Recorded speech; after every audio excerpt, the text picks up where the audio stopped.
Hello YouTube, and welcome to our playthrough of Dragon of Icespire Peak. Now, before you begin watching this session, please remember that this is literally my very first time running an adventure. As such, I'm a little bit slow at times, and things don't always go perfectly smooth. With that said, I really hope you enjoy watching our game.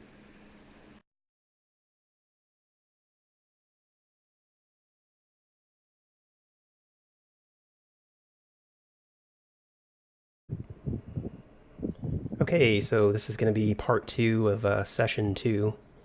So let's say, Xandro, we want to give a quick recap of what we have done so far today. Part two. So we came out of the temple, had a quick chat to the dwarves, but as we were leaving that old ancient ruined temple, we encountered some orcs, who took a while getting into the camp itself because obviously they were preparing themselves, sharpening weapons, things like that. But as they were entering, they managed to spot Sept and Xandro about to give them an ambush. So all hell breaks loose. There's a big fight. Um, and our party is victorious in that. And after that, after scavenging around their bodies a little bit, we head back into Phandalin, back to the town master, who gives us our payment. One individual coin by individual coin Yeah. through the crack in the door. It was 50. So that was entertaining. And then after that, we head back to the Stonehill Inn for a quick meal, for a quick drink, celebratory drink. And then we head to the various stores around the place to sell anything we found, any gemstones, that jeweled dagger we had. And then we head to Lion Shield Coaster to sell any weapons we had and buy some new gear. And then we got our two new quests from the Town Master. The Umbrage Hill quest, where we have to go meet Adabra, and the Gnomenguard quest, where we have to meet some rock gnome. And Yeah. basically, tell them about the dragon. And at the Stonehill Inn, you guys ran into this new guy. How can I forget about him? The good old Quinn. We ran into Quinn first time we were in the Stonehill, and we recruited him as our little halfling mascot. Except that's how I'm going to see it from now on. Yeah. All right. So yeah, you guys went to bed. It was getting late by the time you got back from Phandalin and had explored the different areas that you'd gone to with the Lion, Shield Coster, Barthen's Provisions, getting your gear, visiting the town master who seems like he's lost his mind basically.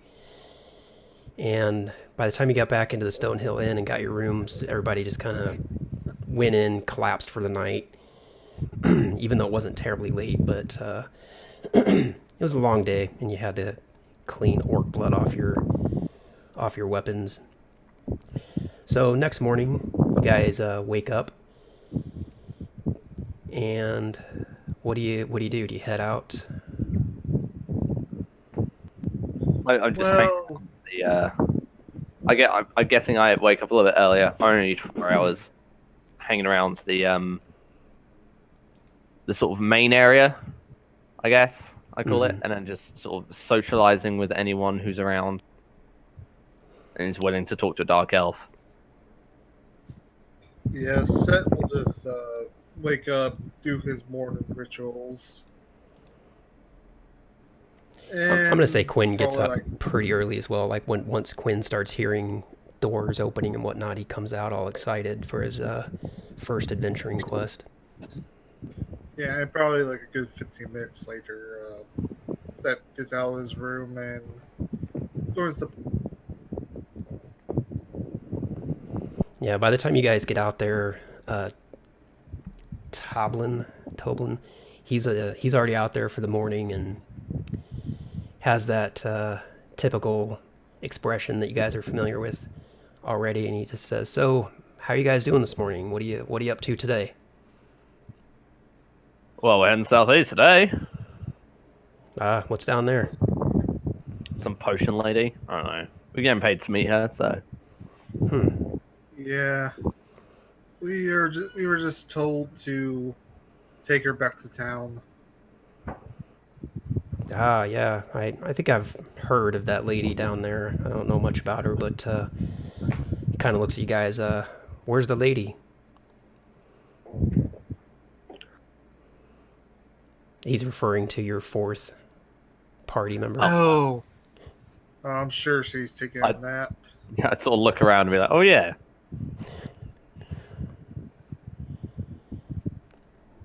So yeah, eventually Donabella makes her way out to see you guys, and she just probably in there like another half hour or whatever while you guys were out talking to Toblin and getting your morning meal and whatnot. She's probably not going to have anything today, nothing special other than just water and maybe a bite of bread or something like that. But as she comes out, she's like, clearly still half head in the pillow. Yeah, sorry guys, I just couldn't quite drag myself out of bed this morning. You guys been up long?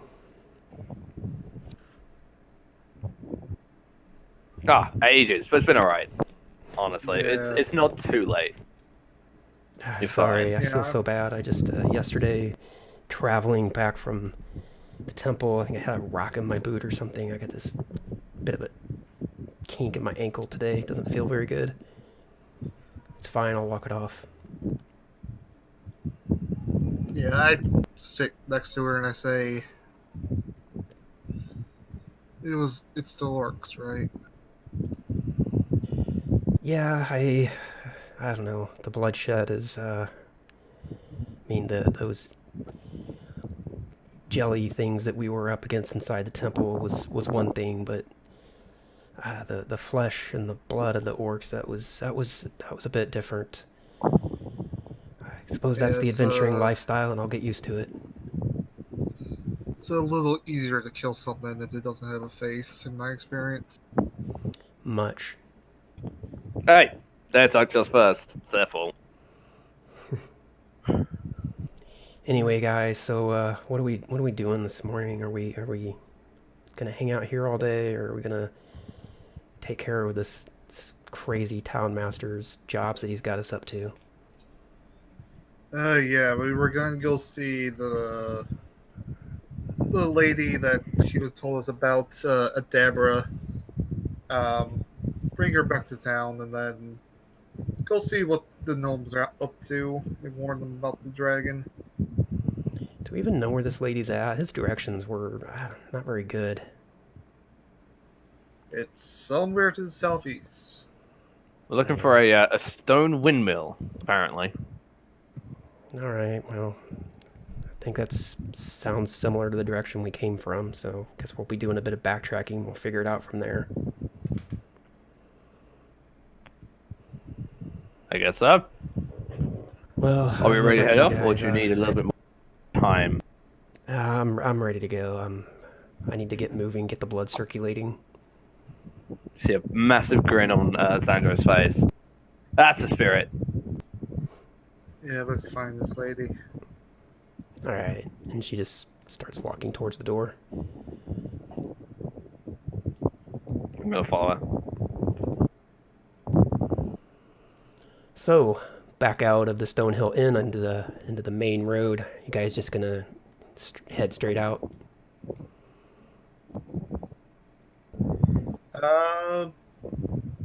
I'm just gonna head down the road. All right, cue the adventuring music. So you guys are back out onto the open road once again, and the path is familiar. You've been down here once already. Xandro, you've seen this part of Phandalin a few times in the week that you've already been here, but you haven't gone out very far. But at least this the initial part of the road here is familiar to you guys. You're really just literally going back exactly the way you came to a certain point. But after a while, you do reach a section of the path where you have to diverge from where you had previously gone when you went to the Dwarven Exchange. The town master's directions were perfectly adequate for you, Xandro, for sure. Being that you have a lot of experience navigating in areas that are very difficult to navigate. And probably not a lot of time passes, maybe just 90 minutes. And you arrive at this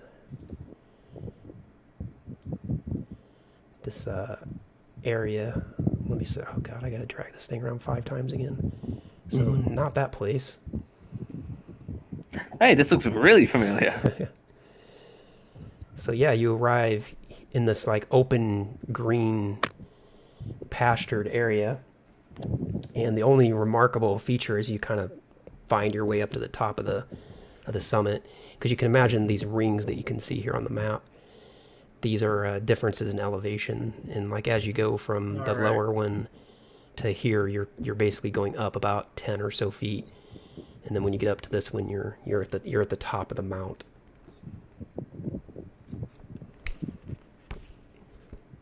One second. Well, I guess we should start the climb. Suppose we should. It's not real steep or anything. It's just it's a difference of 10 feet of elevation from one ring to the next. Yeah, do I notice anything remarkable or, perhaps historically, if not religiously,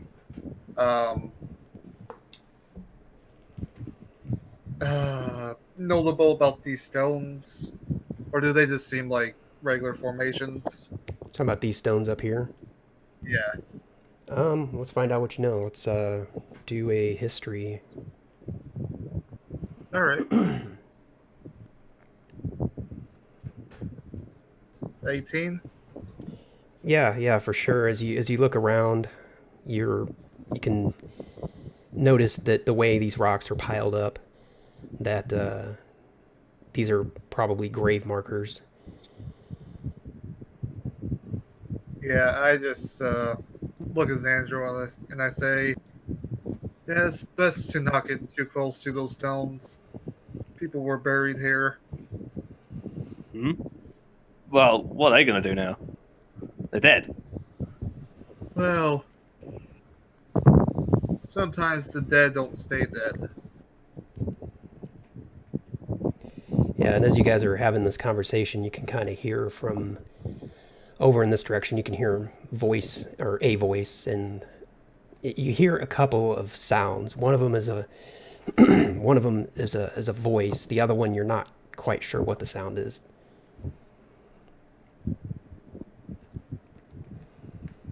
Can we sort of make out what the voice is saying? Is it understandable? From this distance, I would say it's too far. It just, one voice is high pitched, the other one is lower, a lower bassy sound. That's about all you can really make out from as far away as you guys are. I'm going to look back towards the others. It's like, you hear that? Yeah, let's proceed. Let's try to be careful. I'm going to pull out my crossbow. Sort of head around the edge of the upper level of this hill. All right, yeah. So as you guys make your way over in that direction and change your scene, so you kind of were coming from here, and in the other scene you could see the outline of this fence, and you come up into this fenced area. And built on the slope of Umbridge Hill is an old stone windmill surrounded by an iron fence. A large winged monster with a spiky tail is trying to knock down the windmill's front door. A woman appears in the second floor window, waves at you and yells, a little help. A little help, please. Yeah, as soon as I see that creature, I just try to dive out sight. What the fuck is that thing? I'm sort of looking over at Seps for answers. Oh yeah, I do try to recall anything about it.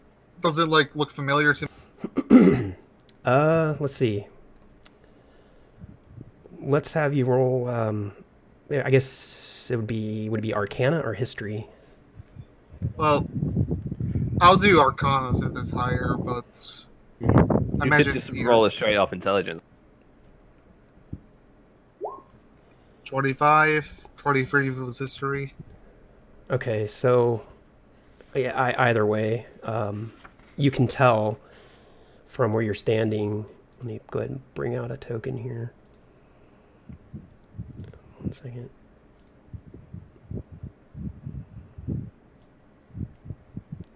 So you see this beastly creature, and you can tell from your learned background and everything that you're looking at a manicore, Fucking hell. and Yeah. it's very scary looking. It's got just gnashing teeth. It's got this face that looks human-like. And let me rearrange the token here for 1 second, just so you guys can get a slightly better look at it, and then I'll put it back down to its regular size. I'm But pretty sure manticores are large creatures, so it'll be like 4 token sized. it's quite big. It's a big creature. It's scary looking. I mean, of course, scary is a bit subjective, I suppose, but like when you're looking at the it clown or something, it's almost objectively scary. Like there aren't too many people that would say no, that's not scary. You look at this thing, it's scary. It's got like the face of a man, but if you ripped out its mouth and put in the mouth of a shark or something, it's just got big spiky teeth, and it's got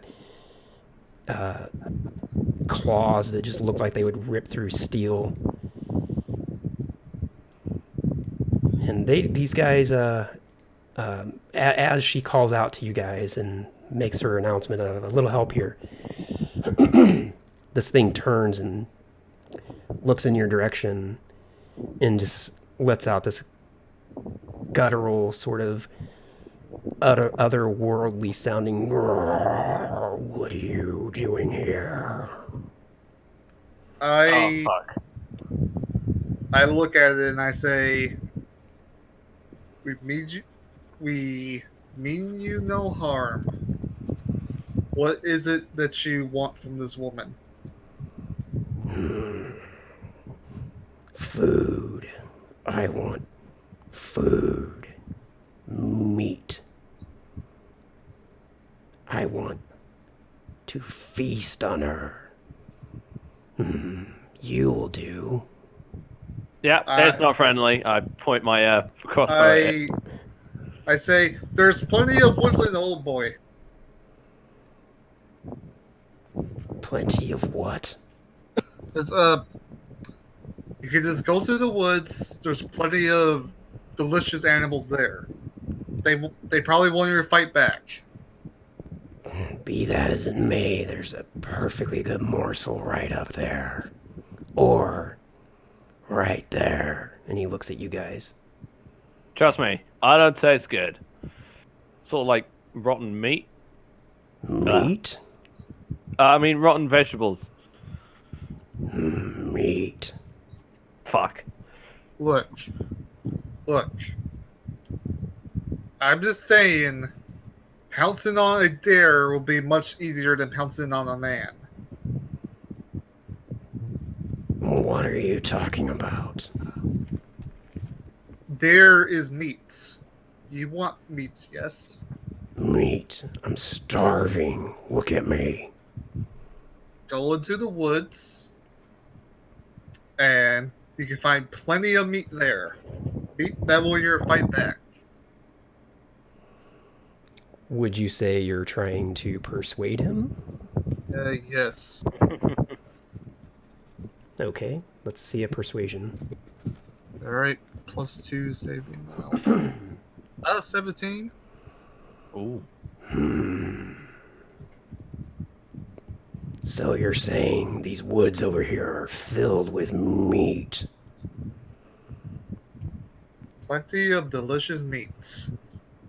meat with hoofs, meat with wings, uh, meat that will practically just run into your mouth.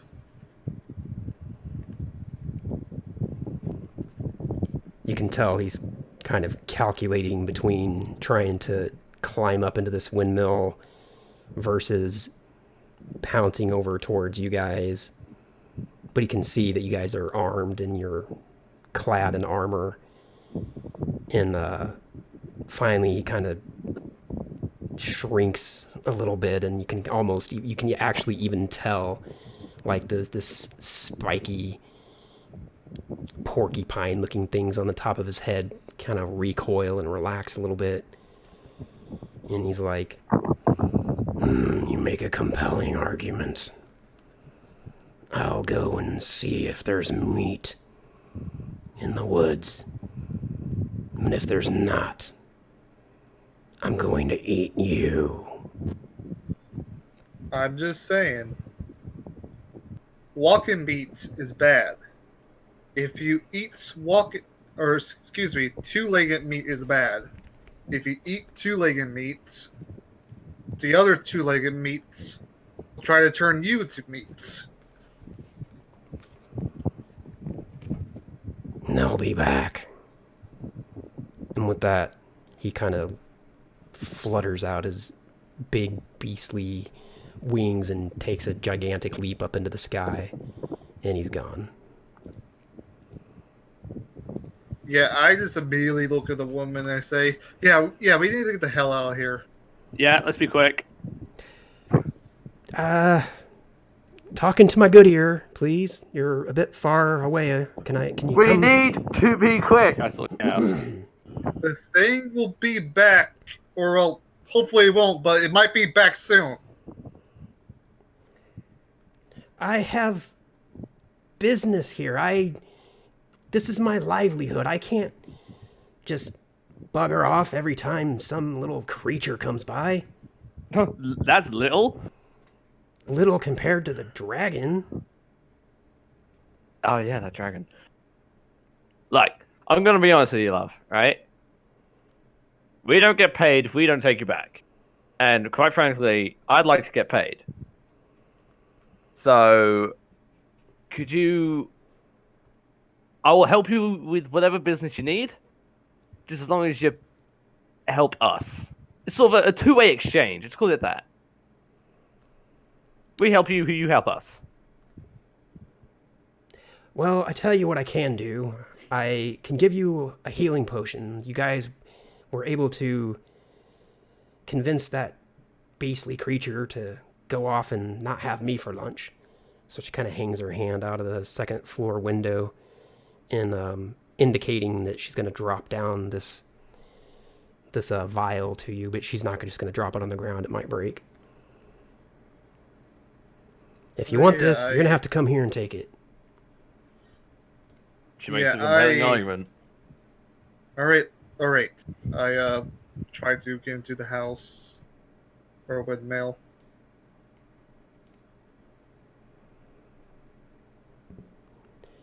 All right, so yeah, you guys managed to get in.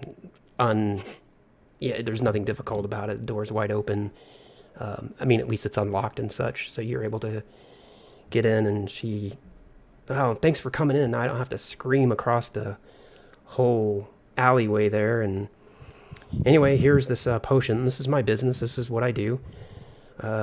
These are healing potions, essentially, and that's what I spend my time here in this windmill doing. And like I said, it's my livelihood. I can't afford to leave this place.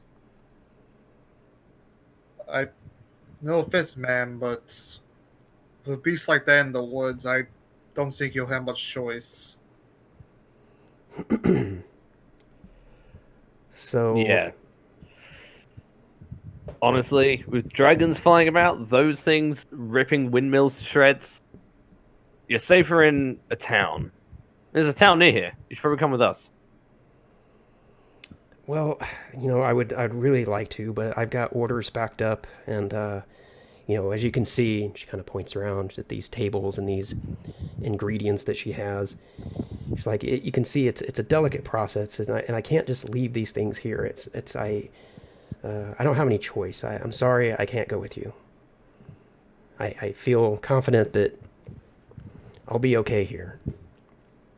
What if we can organize all of this to be set up in Phandalin? We can get your own little office, have all these tables full of bottles and plants and whatever. Have it all for yourself, but in a more safe environment. Roll persuasion. Okay. Could I help him? Yeah. Yeah, I'll Go. say we'll even carry as much as we can back to town. Go. +0. Natural one. Fuck me. Oh, or a 6. That's Uh, great, right? I'm sorry, you guys. I can tell you have good intentions. I think. And she kind of looks at you, Xandro, not quite sure. But like I said, I have of these vials here. There's too many of them to carry. It would take ages to go back and forth. It's long enough of a trip that it would take forever. And I've got all my ingredients here. I grow everything here. If I'm not here, where are you going to get your potions from?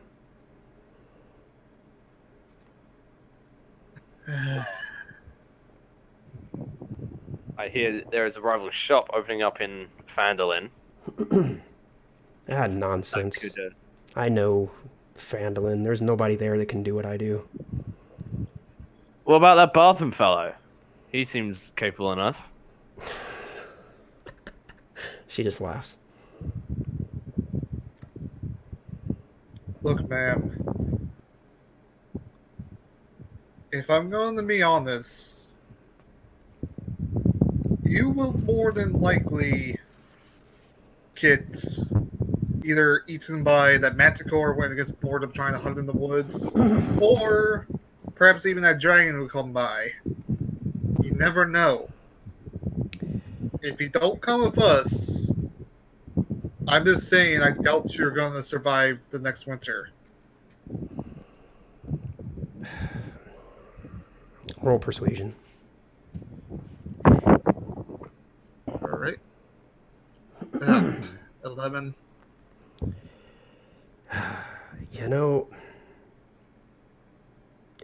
Let me ask this. How long would I have to stay in Phandalin?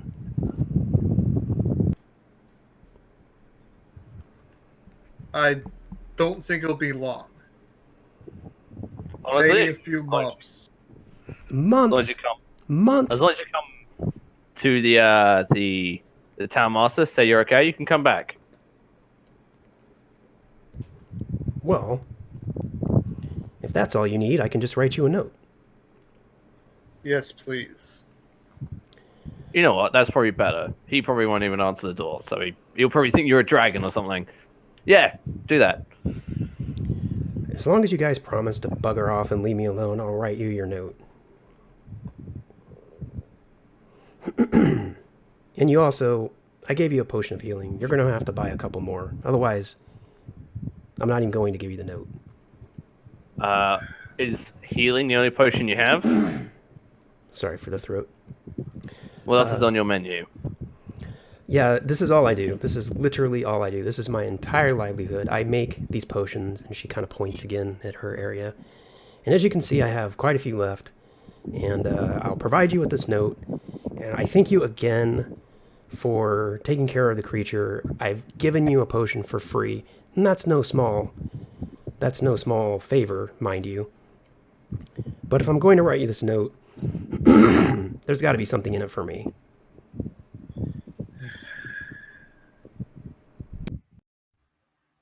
We'll never disturb you again.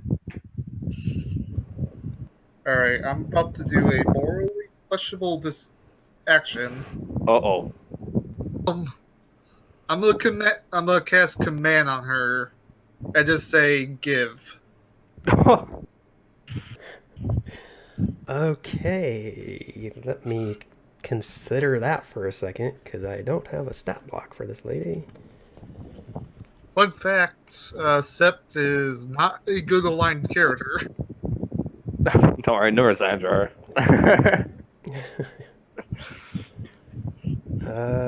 Neutral party, neutral party. Oh wait, actually, you know what? I do have a stat block for her. So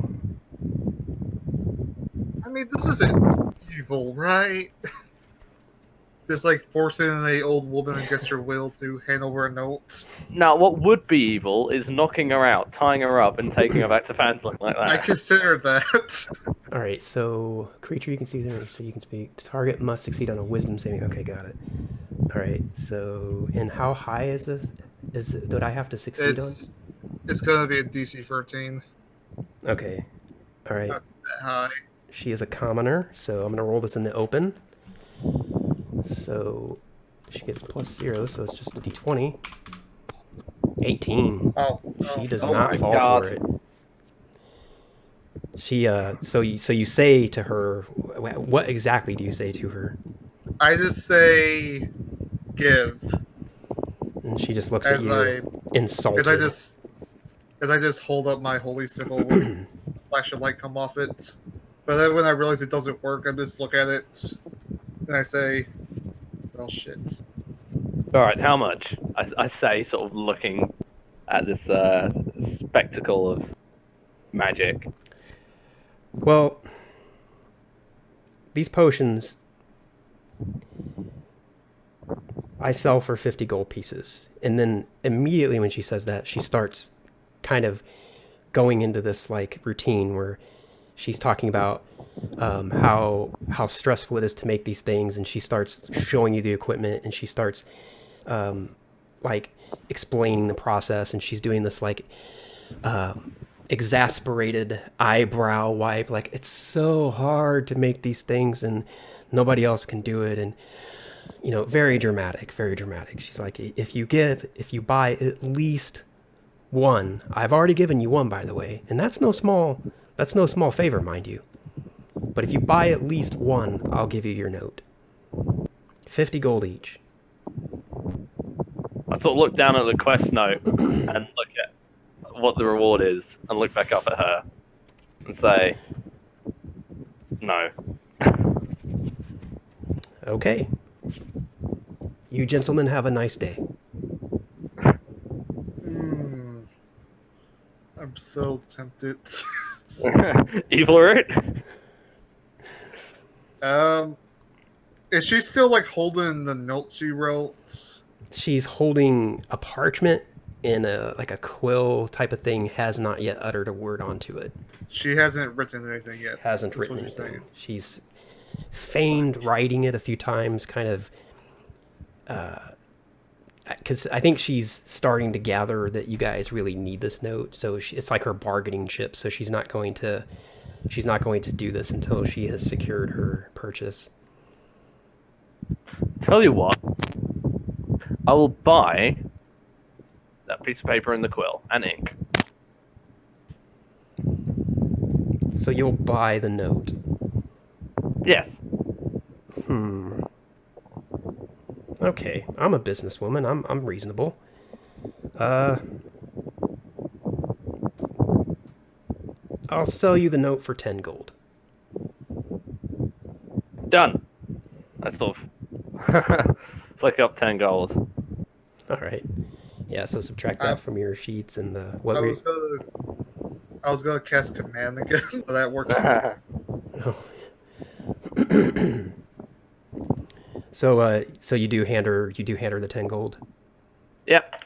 All right. Yeah. So she she goes ahead and writes the note that just states that you guys were there, and she declined to return to Phandalin at this time, but you know, perhaps if she gets her potion sold, she'll consider coming into town. And she has her own little like wax seal of sorts. It's not exactly a wax seal, but it's something that should serve as a good enough indication that this is legit and you guys didn't just forge this thing. Cool, because that's what I was going to do. And she hands over the note and says, "Pleasure doing business with you guys." I nod, put the letter in my bag. Yes, So- the pleasure is ours. Well, if you don't need Hey, us for anything else, I guess we'll be off. Good luck with that big thing. yeah, and as I leave, I say, pray that your time does not come soon. That's all I'm saying. Eh, if it Because does, I'm it does. afraid it, I have to sell these potions. because I have to make I'm, potions. I'm afraid when it does come, it will not be Click. And I follow Sandro out. And don't forget, if you need these potions, I'm the only one who will sell these to you. You can't get them anywhere else. That hack up in Phandalin certainly can't make these things for you guys. Hmm. And don't She's forget, got a good Alright. business proposal, doesn't she?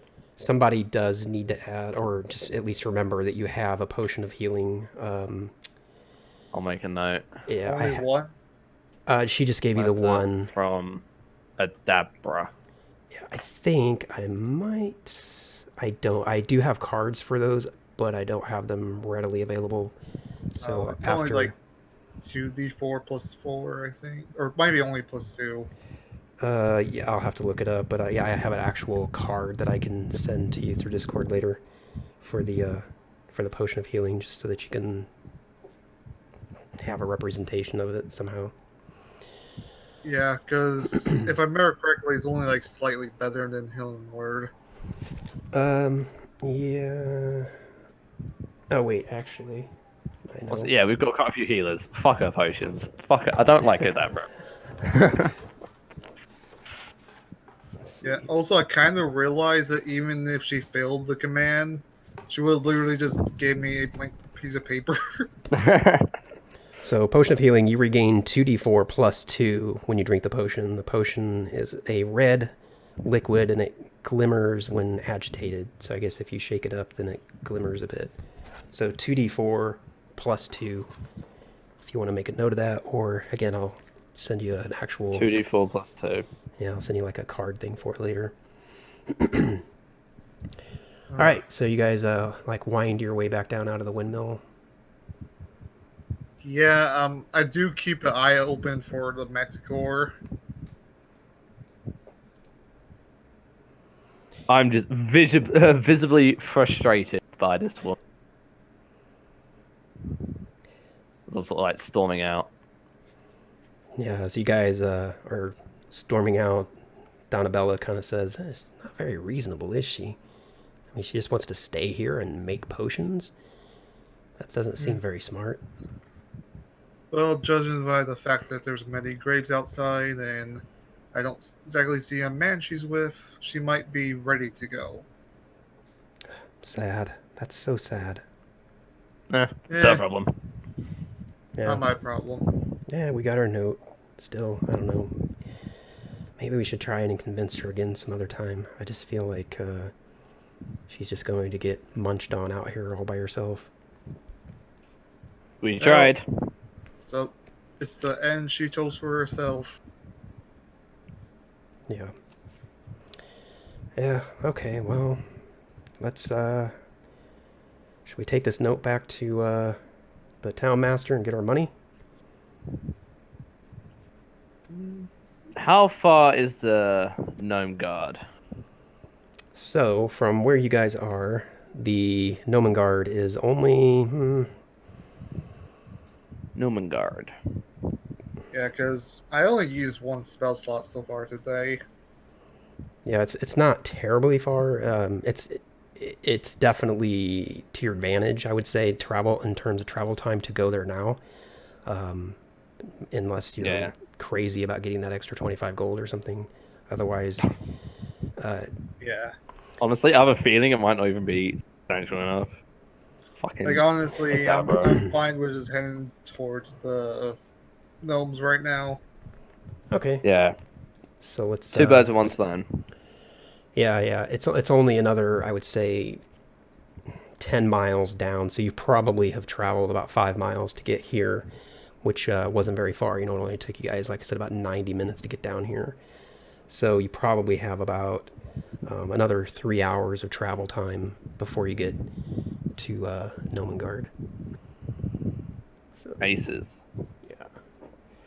Alrighty. So Yeah, rather than move the whole thing back to the travel thing, I'm just going to kind of theater of the mind say that you guys, as you head out, you head south from this place. You shortly thereafter take an eastwardly turn, following the directions as well as you can, based on the information given to you by the town master. And it was sufficient. You perhaps it could have been a little better, but it's good enough. And certainly, again, for you, Xandro, traveling has never been something that's been difficult for you. So finding your way over to this location was probably even easy for you. Eventually, you guys run into a river, and your directions were, once you find that river, just follow it south, and it'll run right into Nomengard, where you guys are headed. So probably a couple of hours go by, and you find this river, and then you start following it south, and it probably takes another hour after that point, and you run into this opening, this entrance, and you can tell you're definitely in the right place based on the directions that you were given and the information that you were given. You know you're in the right place. So just bear with me 1 second here. So yeah, you follow a stream uphill, and it comes to the base of this mountain, and there's a waterfall here that's making quite a lot of noise, and erosion has caused, or rather has carved out, this natural concavity. And again, that roaring waterfall creates this cloud of mist, and it plunges into a shallow pool of water. And it plunges into the shallow pool of water, within which rises 2 small islands that are covered with 2-foot tall green, red, and purple mushrooms. And several cave openings outlook the pool from rocky ledges 20 to 30 feet above. And the mountain blocks any sunlight from reaching this place. So there's no direct sunlight here. So yeah, basically, as you guys get in here and you're kind of coming down this river, you can see a bit further south from here, from where this image cuts off. We'll get to that in a moment, but there are these 2 islands kind of out in the middle. But even before you get there, you can see these openings. And these are clearly visible. They're not hidden or anything like that. There's these openings, and they kind of go all the way around the canyon. And let me see if you can see the other one from here. I have to zoom this image. No, there's one a bit further down. You can't quite see it from where you guys are at. But once you continue traveling down the waterway there, you come into this other section of the area where you can see more clearly. You can see these mushroom islands, and from this point, you're down far enough now, you can more easily see these entrances, these cave entrances. And as you look at the one to your east, it has this switchback trail that you've noticed very easily. It's obvious. It's not hidden or anything. And the trail kind of goes up like so. So you can easily walk it, basically. Whereas these other entrances that you've noticed, like here, and there's another one over this way, another one over this way, these entrances are at the top of these little cliffs. So not as accessible, but if you wanted to, you could certainly climb your way up there. Well, it seems that the front door is this way, so let's probably head that way. Also, I could see why they're called rock gnomes now. Because of all the rocks?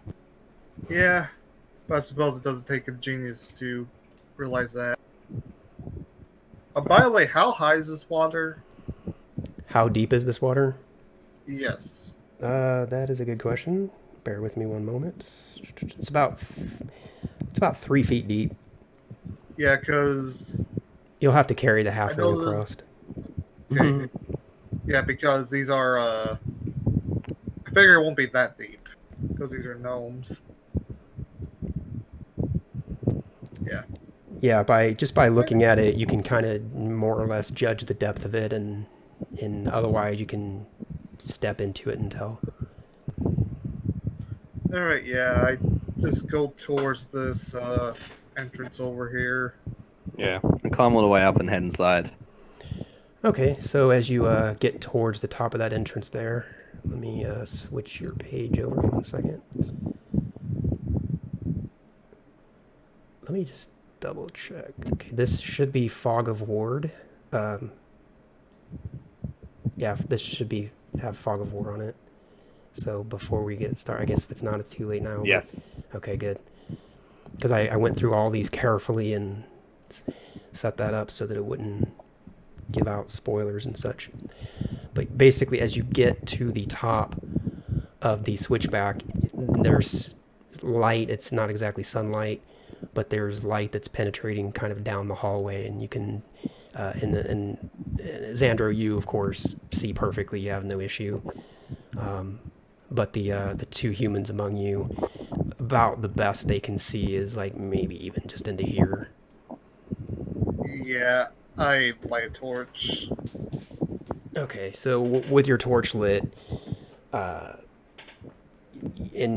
once you're kind of into this corridor here, I'm gonna say, you can start seeing a bit further in,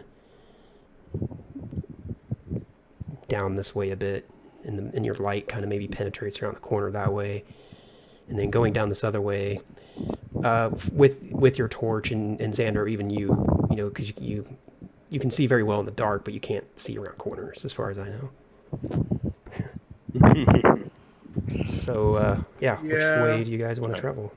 I'm gonna look over to Sept first and say, "You have that that talkie stone thing." Oh yeah, I hand them one of the stones. I sort of start like flicking it around in my hand. Just I believe to activate it, you just need to hold it up to your ear.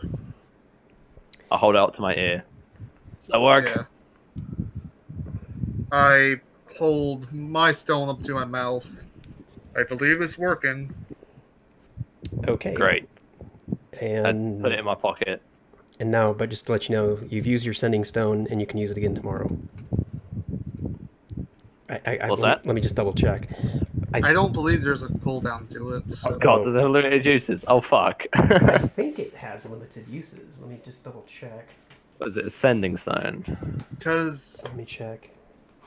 I probably should know this because my party in my home game got sandstones last season. All right, so here we go. Sending stone. Each smooth stone carved to match the other. Blah blah blah. The target. Blah blah blah blah blah. Once sending it is cast through the stones, they can't be used again until the next dawn. Okay, Fuck. So yeah. Until next dawn. Well, that's fucked. Well, at least you know they work. Well, at least we know these things work. Then he's like, I can imagine he's holding up the other one. What? Can't hear you anymore. Okay. And and they're limited to like 25 words, I think. Oh. These things are fucked. I had a campaign that I was running a while ago where I had an artificer that built sending stones, and I literally just let them use them whatever they want. I'm gonna go ahead and go by the that's fine. This I one, was like, wow, these are really overpowered if you can just like use them freely like that. Yeah, this one doesn't specifically state that I can find how many words can be said. I do remember reading that it's a fairly short amount, but this one doesn't specify. But it does say basically. Let me read this one more time just to make sure I'm saying it right. Might be for that you'll send in spell. Once sending is cast through stones, they can't be used again until the next dawn. If one of the stones in a pair is destroyed, the other one becomes non-magical. So I'm assuming Oh yeah, you're right. I'm assuming that it means once you've spoken through it. I will say this: you could use the other one to speak in the other direction, but I think you both said something like, "Does it work?" Yeah, Yeah. that's the end of it. Yeah. Okay. Lol. Xander's gonna assume that it's gonna work still and just put it in his pocket. Yeah. Sep realizes his mistake, but he's too proud of himself to admit it. Do you realize your mistake? Let's see. What would that be? I mean, Sep's a very smart man. Yeah. Somebody actually got on me in one of the YouTube, like, you shouldn't let your players just do things. You have to make them roll for everything. So let's see. Let's I can say just roll straight insight, intelligence. Okay. or yeah, intelligence. Yeah, intelligence is probably better. Do you want me 20, to roll okay. that as well? Because well. I know for a fact Xander won't know. Yeah. Let's have you roll it as well. Okay, Oh, yeah. Okay. 20 or 17. So I'm gonna say the way you guys use these things, basically, as you're kind of trying to send your message back and forth there, you realize,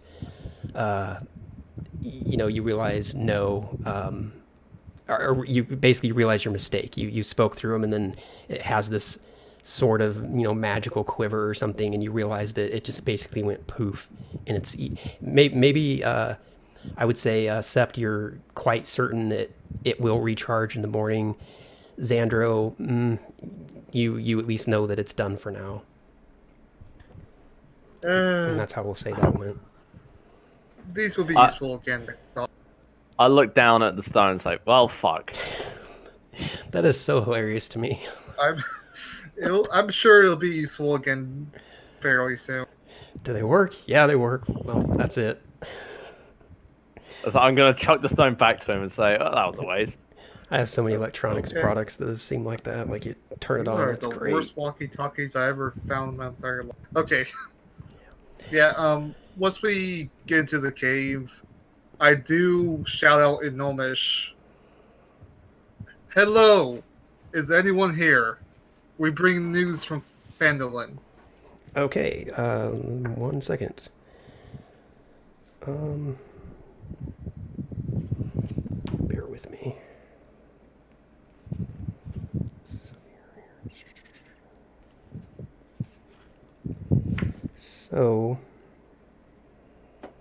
So the area that you're, let's see, where are you guys at exactly? You're still just kind of in the hallways there. I would say you can hear activity, but and you can even maybe smell food being prepared somewhere. Can't necessarily immediately tell where it's coming from, but you can hear activity. You can smell some foods being prepared somewhere further down in the corridors, but there's nobody immediately nearby that hears your cries, or at least not cries, but nobody that hears your announcement, or at the very least, nobody nearby that hears your announcement who bothers to come and greet you. Suppose we just head towards the sound then. Which direction's the sound coming from? So, more or less, it's coming from both areas. Let me have you roll to see if you can discern which direction it's coming from. Investigation. Okay. Alright. 14. 43. Sept, always with those great check rolls. So yeah, Sept, I'm gonna say. 1 second here.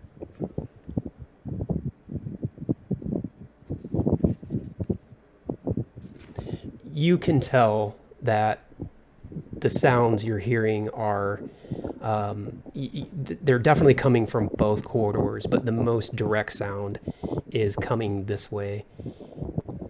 But you're also hearing sounds coming from there, and you can also tell, because you got a nat 20, that the sounds are largely the same, but they're just louder from this direction. Alright, I just go in the louder direction. All right. Follow you. Yep. So, all right. So as you guys get into that room, I'm gonna say, let me open up that bit there, and I'm gonna say that bit as well. And 1 second here, you are there. So in this room that you guys just came out of, it's like a dining area. There's as you walk in, there's a table, there's chairs, and everything is obviously made for very small individuals. Obviously, gnomes. You would know this. Clearly, the people that are eating and sitting at this table, they're not humans or Goliaths or anything like that. It's very small folk. Well, I think we found the gnome hole. And I would say, yeah, as you get into this area, the voices and chatter is pronounced much more loudly as you kind of are in that way. Alright, I just continue down this path. So probably once you cross that area there, you can probably see all the way down here easily enough. Once you get into that hallway, you can see a door. Right. Alright, I walk up to the door and begin to knock on it. So, let's see what we got here. So yeah, as you knock on the door, it swings open. So let me go ahead and let me reveal this whole room to you guys.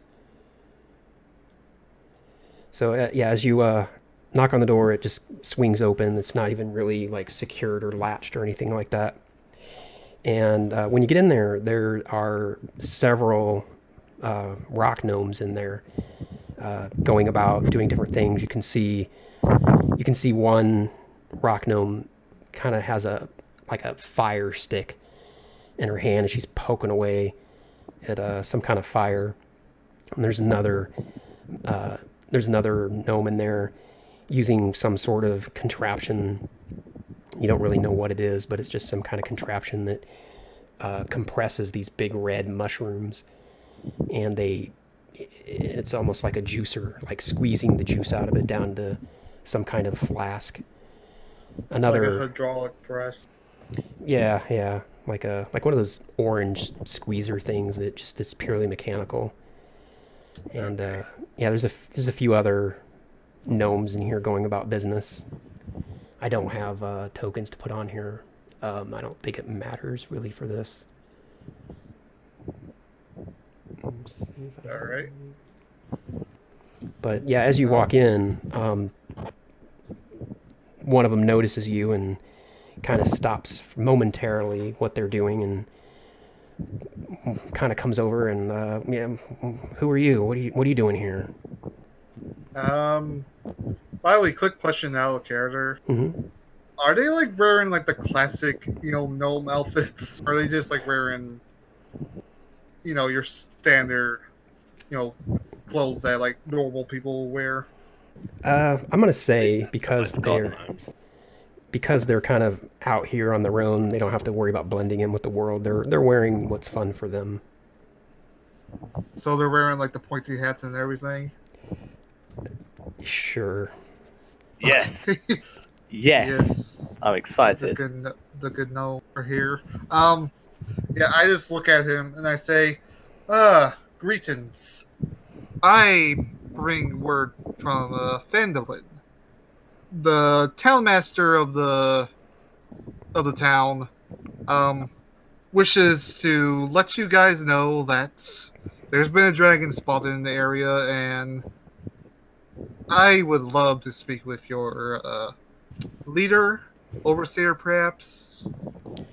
As you're talking, you notice that a few of these gnomes, they're snickering. They're just kind of laughing. They're laughing. They're clearly laughing at you guys, as if you. By the way, as if you I sound am funny. speaking in Gnomish. You do speak Gnomish? Yeah, I am speaking in Gnomish. Oh, and you're talking to them in Gnomish? Yeah, I forgot to mention that. Oh yeah, that's fine. So yeah, as you're saying these things, they're still snickering at you. They're, your accent's funny to them. And you're tall and really weird looking as far as they're concerned. So they're just kind of snickering. But the one that you're talking to directly just kind of says back to you in Gnomish, Phandalin? Phandalin? What are you talking about, Phandalin? I've never heard of Phandalin. Oh, well, perhaps your, I'm not sure what you'll call it, ruler, mayor, townmaster, whoever's in charge around here. Um, they will perhaps have a greater understanding of what I'm talking about.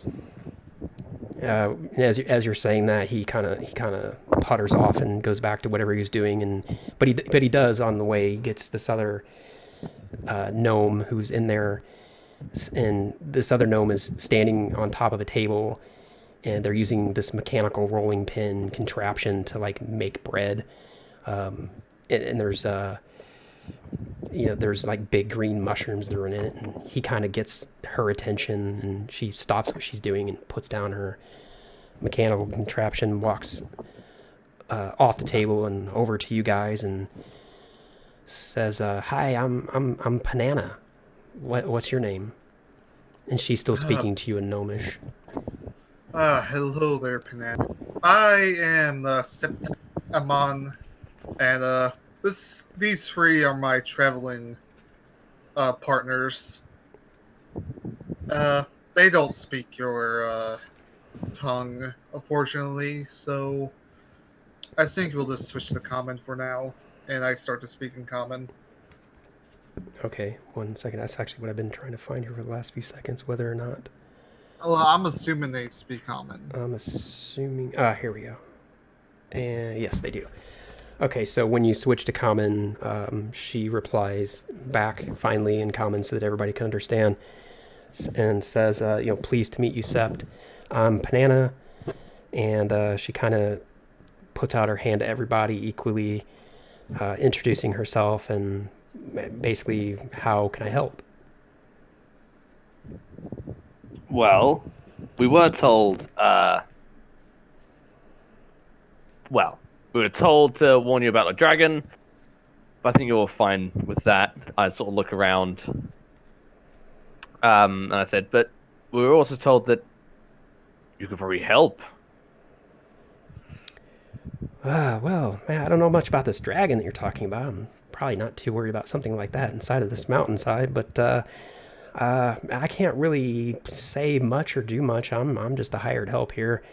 But if you look around, I'm not really sure where these two have puttered off to, but you're gonna want to talk to Fibblestib or Dabbledob. If you can find those guys, they can help you out. Fibblestib and Dabbledob. Xander's trying to hold back a laugh. I'll type these names in here so that they can be seen. Are those your overseers? Or, Fibblestib and Dabbledob, they are, I don't know that I'd call them overseers. That seems awfully, dictatorship-like. But they're the people that, can help you at least find the person you need to talk to. Well... And where will we find those? Or them? Your guess is as good as mine. Search around, talk, ask around as you go. You'll find them. They're always running around. From 1 minute to the next, I couldn't tell you where they're at. Well, I'm sure we'll find a Stib and Dob around here somewhere. Fibblestib and Dabbledob. Fibblestib, Dabbledob. Fibblestib, Dabbledob. Oh, I'm sorry. I thought the fiddle and the dabble were the first names, and the Stib and the Dob were the last. She just laughs at your misunderstanding of the name. I'm a gnome. We're gnomes. We like names that are fun to say. Fibblestib. It's so fun to say. Don't you like saying Fibblestib? Yes. Xander's going to stop bursting out laughing at this point. Well, it's so much more fun than fair, Xandro. What a boring name. That is stopped. Excuse me. It's a name of royalty. I'll have you know. Okay, well, I like my name, Panana. Fibblestip, Dabbletop, Panana. We have such fun names. You're a Yes. fucking banana. Isn't the patriarch of your pantheon called Garl Glitter Gold? You know more about my pantheon than I do, apparently. Well, well, you should probably consider headed towards whatever is equivalent to a church here. And I just start looking for. I guess I just start going around this place if I'm allowed to. Yeah.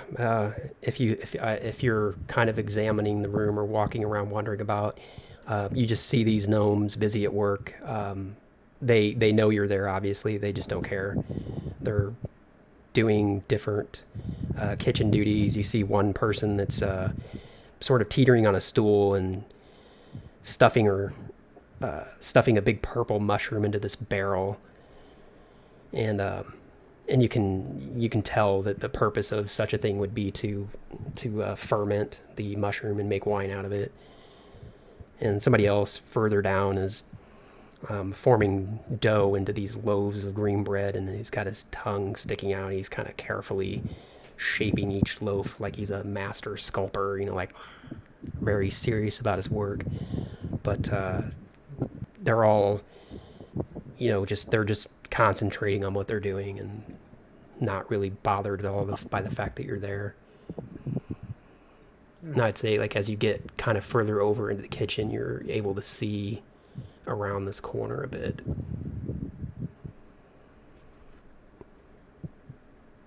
Yeah, after look around for a bit, I'm gonna head up to set. Basically just ask, you found anything? Found these are stairs, right? Yeah, they're going up, so that as you get into that corner, you can see all the way down into there. All right, yeah, I just follow the stairs and I say, I haven't seen any mushroom-based foods in a long time. Hey, trust me, you don't want to eat mushrooms you just find. They're not good for you.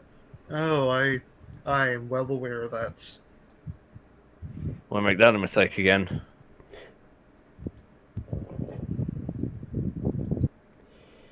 Yeah, so as you step through the threshold of this room, you can tell that you're in basically the kitchen pantry. There are different wooden crates in here piled up. They contain basically the stuff that you saw in the kitchen. There's just more of it in here. It's unused and neatly organized, like loaves of bread and green mushrooms, and there's just other foods that have been collected and kept in here. This is their pantry. Nothing terribly remarkable. Can I take a sample of these mushrooms? Just to have. Sure. Yeah, let's see here.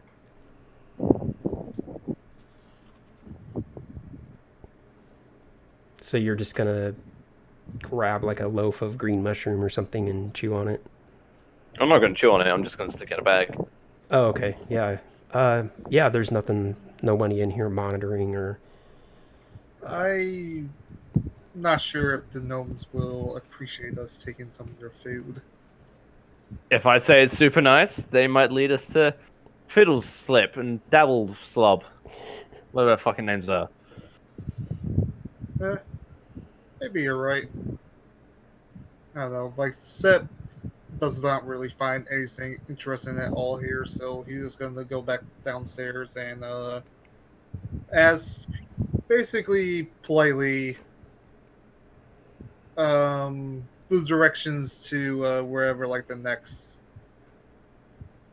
communal sort of area is. So you're basically going back into the kitchen here where all the gnomes are busying themselves. Yeah, I'm basically asking, hey, where can I find more of you guys? So when you say that, another gnome, somebody other than Panana, comes up and says, You mean more of us gnomes? Yes. Where's another, larger gathering of all you? Well, I mean, we're kind of all over. I mean, this is our home. We wander the halls. Sometime we're in the dining area, which you would have had to have probably passed through there in order to get into here. I don't think there's anybody in the dining area right now. Sometimes we're sleeping in the sleeping corridors. It's on the other side of the bridge. Oh, I see. Sometimes, uh, yeah, we're just kind of all over.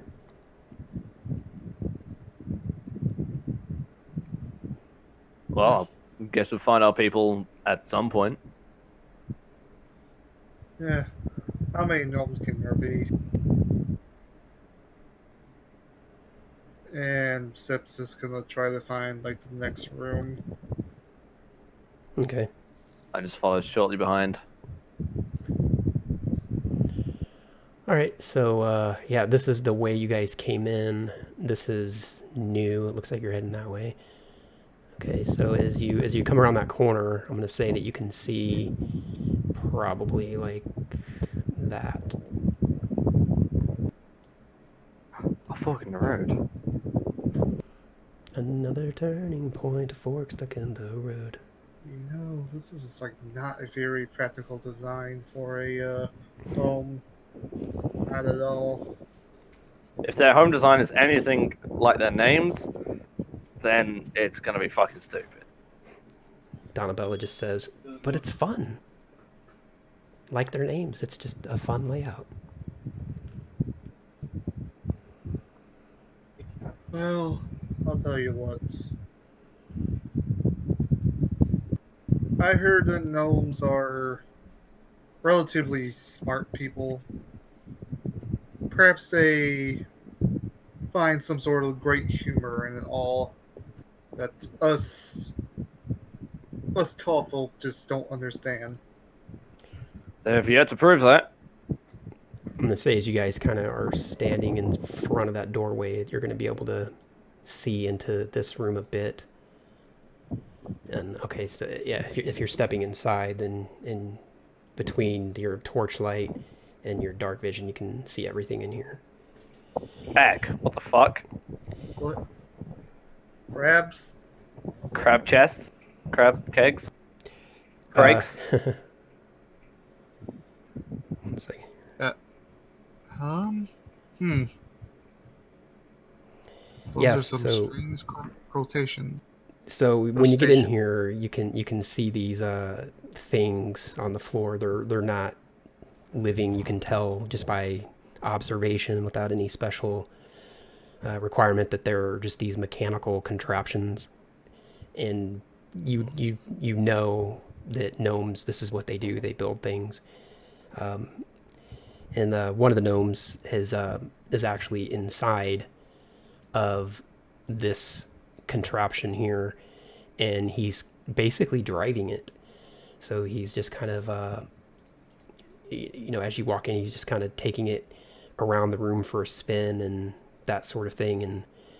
And as you're watching this, you have to occasionally step out of the way so it doesn't like hit your legs or anything. And eventually, after taking it around the room for a spin a bit, he kind of takes it back over to that corner and just parks it up. And you see this like almost canopy come up off the top, and he steps out and says, "Yeah, that's right fun. That is." Are you the one in charge around here?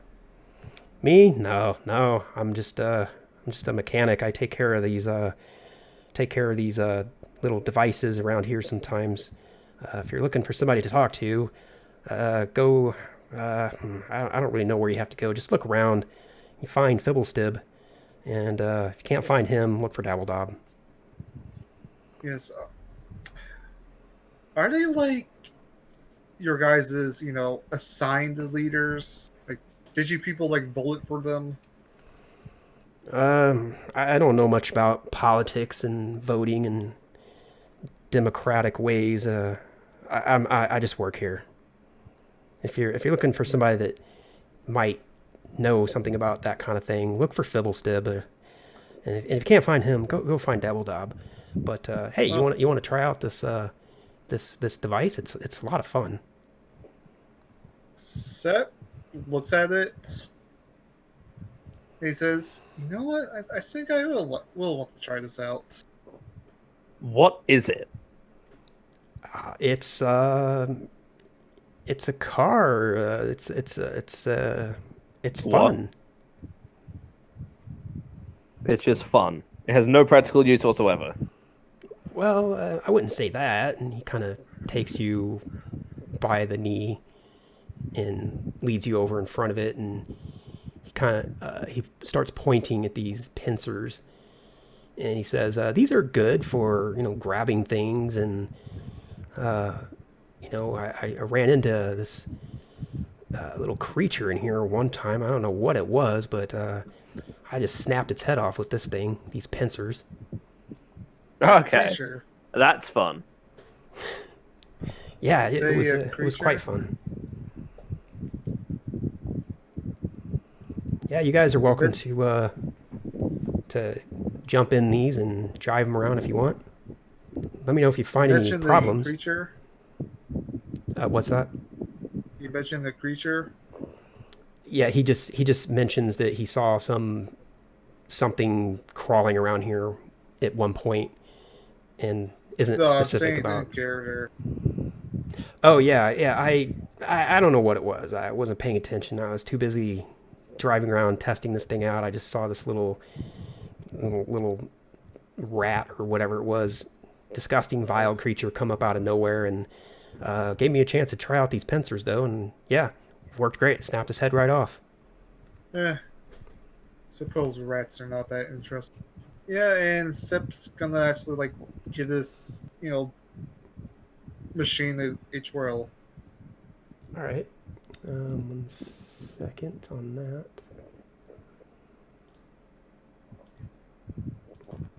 So, oh Lord, what did I do with these?